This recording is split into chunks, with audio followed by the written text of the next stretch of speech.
Amis du jour, chalutations. Pour les petits nouveaux, moi c'est Sekhmet et je vous souhaite la bienvenue dans mon podcast littéraire. Dans mon émission, je vais tenter 3 fois par semaine de vous donner envie de découvrir des livres de tout poil, récents et moins récents. Alors, si ça vous tente, c'est par ici la suite. Aujourd'hui, je vais vous présenter Les 7 portes de l'Apocalypse, premier tome de la croisade des Carpates de Vanessa et Diana Calico, publié aux éditions Le Héron d'Argent. Dans ce premier tome, nous allons tout d'abord faire la connaissance de Eva. Cette étudiante parisienne étudie les langues anciennes depuis plusieurs années et prépare sa thèse. Sa spécialité tourne autour de l'Apocalypse à travers les civilisations. Gauche et parfois négligée, Eva n'est ni belle ni laide. Elle ne se préoccupe pas vraiment de son apparence et ne passe pas des heures à s'admirer devant la glace chaque matin. Elle se contente juste d'être normale.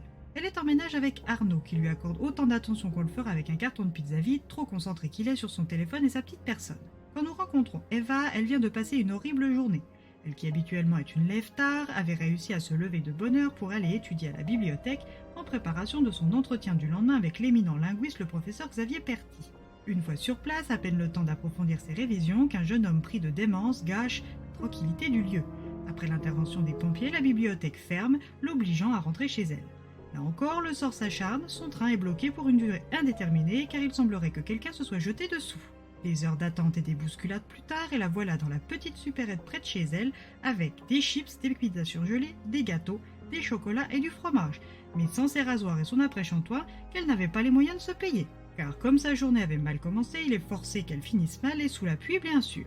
C'est donc une Eva rincée et frustrée que nous découvrons, et ce n'est pas Arnaud qui va l'aider, lui qui n'a même pas été capable de faire la vaisselle depuis la veille. Eva est prête à passer sa nuit sur ses révisions car son entretien avec le professeur Perty est d'une importance capitale pour sa thèse et la validation de celle-ci. Mais Arnaud, en bon égoïste qu'il est, met en route la télé et les informations sans se soucier du besoin de calme de sa compagne. Elle essaye de se reconcentrer quand le nom du professeur Xavier Perty est prononcé par le présentateur. En sa qualité d'expert linguiste, il a été sollicité par le gouvernement pour aider dans les différents cas de démence qui affluent de partout. Si l'État nie encore le concept d'épidémie, les experts sont sur le coup, annulant par le fait son entretien du lendemain.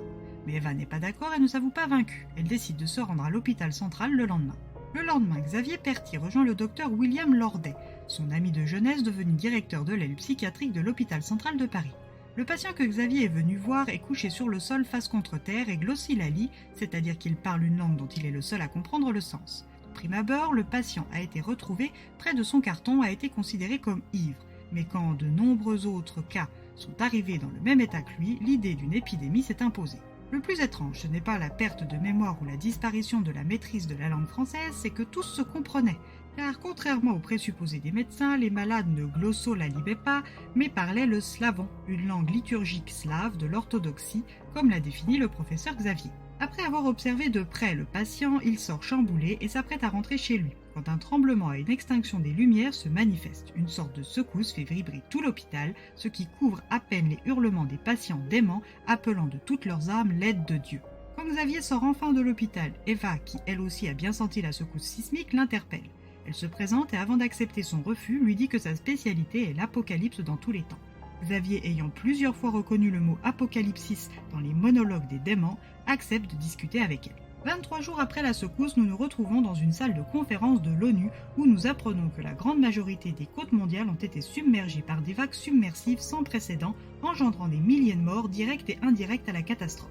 Ces tsunamis auraient été causés par l'effondrement de la dorsale médio-atlantique. Ce relief sous-marin situé au milieu de l'océan Atlantique, enfoui à 3650 mètres de fond, est remonté à la surface, chamboulant toutes les connaissances actuelles sur la tectonique des plaques. L'humanité est prise en tenaille entre l'épidémie de démence et la catastrophe. Une solution existe-t-elle pour régler les deux problèmes? Quel lien peut-il y avoir entre l'épidémie et l'apparition de l'Atlantide? Le professeur Xavier et des Deva vont-ils avoir des réponses à proposer? Ou bien sont-elles toutes enfermées dans le passé avec Nicolaï de Modrusa, le légat du pape Pie II, et Vlad Dracul, le prince chrétien orthodoxe connu sous le nom de l'Empaleur? Un mystère que vous allez devoir élucider par la lecture de ce premier tome.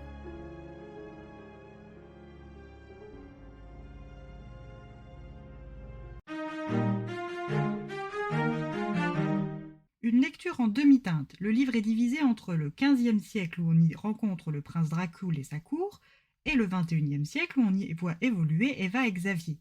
J'ai trouvé que la partie du XXIe siècle était plus accrocheuse que celle consacrée au XVe siècle dès le début du livre, ce qui a ralenti mon entrain de lectrice. J'ai eu du mal à me mettre dedans jusqu'au premier quart, puis petit à petit, je suis un peu plus rentrée dans l'histoire, mais sans grand enthousiasme malgré tout. L'histoire est sympa dans le fond, mais je n'ai pas vraiment apprécié la forme. Dommage. Et bien voilà, j'en ai fini pour aujourd'hui. J'espère que cet épisode vous aura plu et vous aura donné des nouvelles idées de lecture. Si vous souhaitez découvrir d'autres petits bonbons littéraires tout droit sortis de ma bibliothèque, je vous retrouve le jeudi 4 janvier prochain pour un nouvel épisode.